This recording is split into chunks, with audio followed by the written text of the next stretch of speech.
What is the uncanny valley?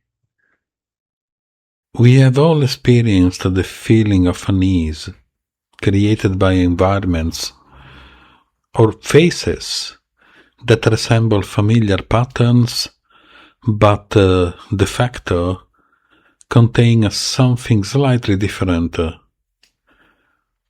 that we can't quite identify. Something off, awkward, sometimes sinister, spooky, slightly creepy, or just too aesthetically unusual. Details like liminal spaces. Imagine a large supermarket with no one inside. Or maybe faces that appear human, but with an unfamiliar physiognomy. Or disproportionate bodies, and so on. The uncanny valley is a psychological term that refers to the sense of unease or a subtle revulsion we experience when we encounter something that looks almost but not quite human, or not exactly aligned with a level of familiarity compatible with our brain's pattern recognition system. Think of certain humanoid robots, for instance, or CGI characters, or NPC characters in video games, or more a classic like wax figures. They mimic a human morphology with unsettling precision, and yet something feels off, anomalous, unpleasant, unnatural.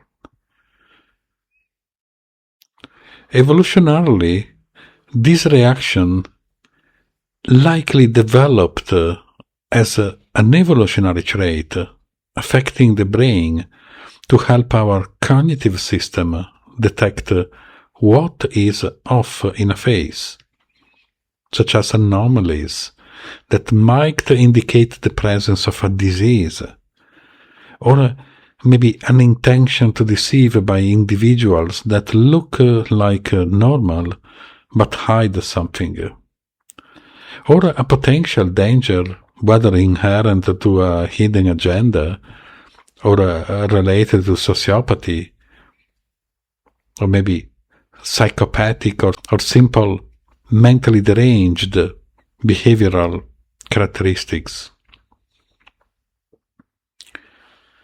The uncanny valley is an evolutionary mechanism that informs the brain to stay away from anything that shows such off signs. It is a deep biological and cognitive alert system tuned to recognize when something appears familiarity-like but fails to pass the test of authenticity in our recognition system. Memetically speaking, the uncanny valley has also shaped our imagination. Our collective myths, nightmares, stories, and fictions have long mirrored this disquiet.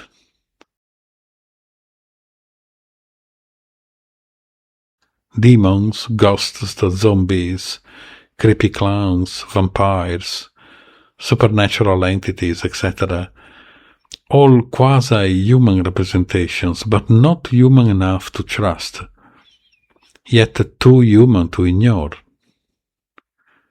For millennia, this instinct based on these cognitive configurations has served us relatively well, mostly in the sense of detection of potential dangers. But something interesting yet troubling started to happen gradually as we progressed in terms of civilization and inherent higher levels of comfort. All this is now accelerating quickly as we enter the age of AI. In fact, we are entering a new kind of uncanny valley. One that is not based on recognition of unfamiliar faces, landscapes, and environments, but rather based on the recognition of information, informational environments at large, and memetic infections, meaning psychobehavioral proclivities people get consciously or unconsciously infected by, then carry around and spread to other individuals.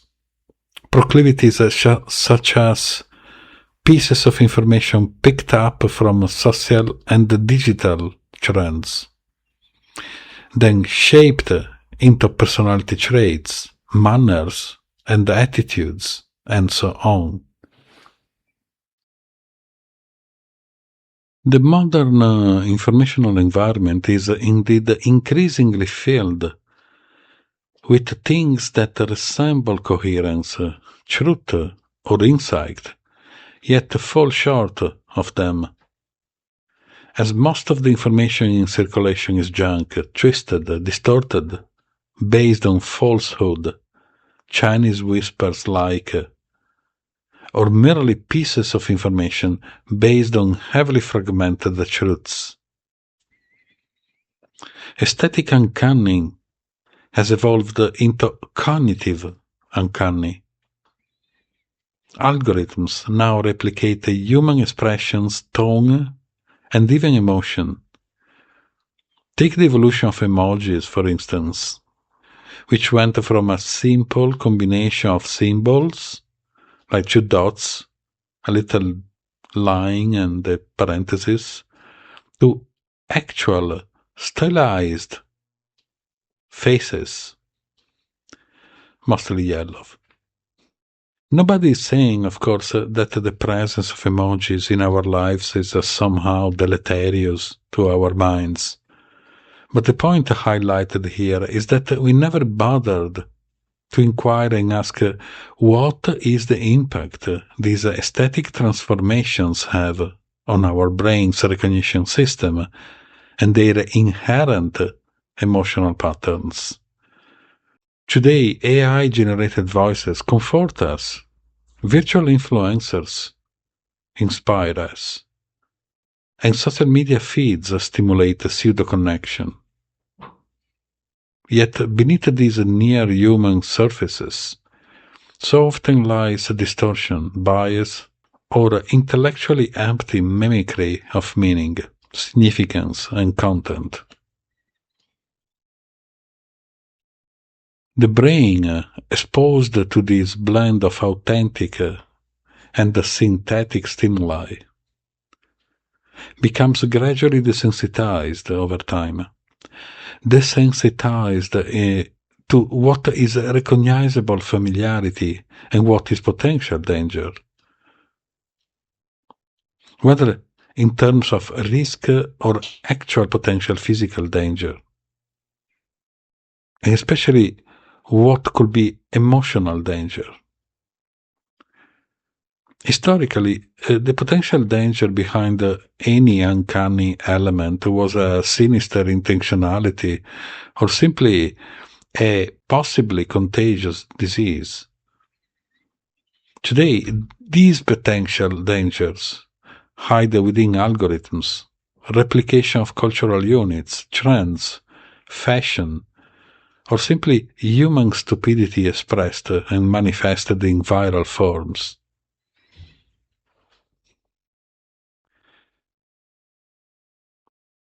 The reality of our days is that most of the conversations we have, at least considering the average individual in the Western world, actually happen with objects, not with people.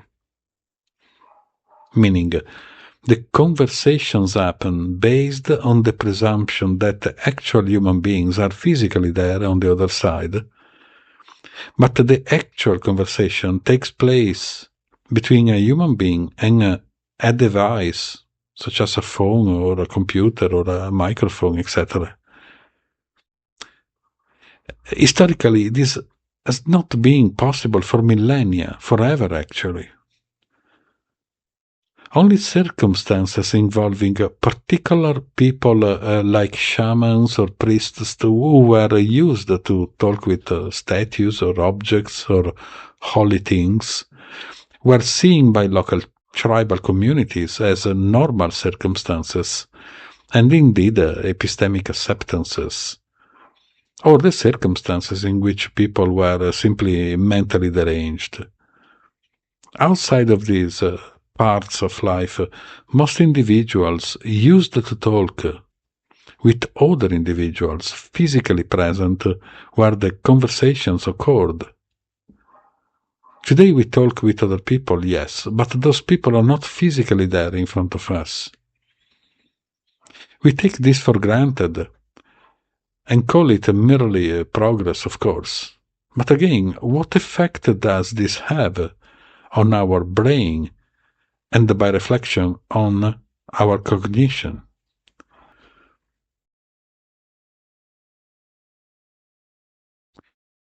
When we converse more with devices than with people, we participate in a quiet erosion of emotional calibration. When we scroll through content that looks informed but is epistemically hollow, we train the mind and the brain to confuse the appearance of thought for actual thinking. And when we internalize contradictory ideas without processing them critically, we expand the uncanny valley within our own cognition, a mental dissonance and a cognitive dysphoria between what we feel we understand and what we actually understand. This is why metacognitive empowerment matters.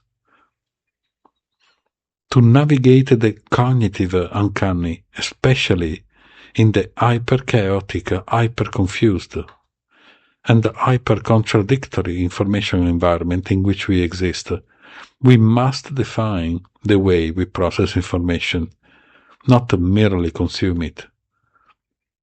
We must learn to detect the almost human or almost sound patterns in the ideas we absorb as information, in particular, information that can be emotionally persuasive but logically unsound, familiar perhaps, yet incoherent, comforting, yet misleading and deceptive. Metacognitive thinking and inherent thinking skills should really become in each individual cognition the modern mental immune system against informational eeriness, especially considering how we have entered an era where the uncanny is not only visual or aesthetic, but it is ideational, and more driven by algorithmic agencies that are not human, AIs, etc.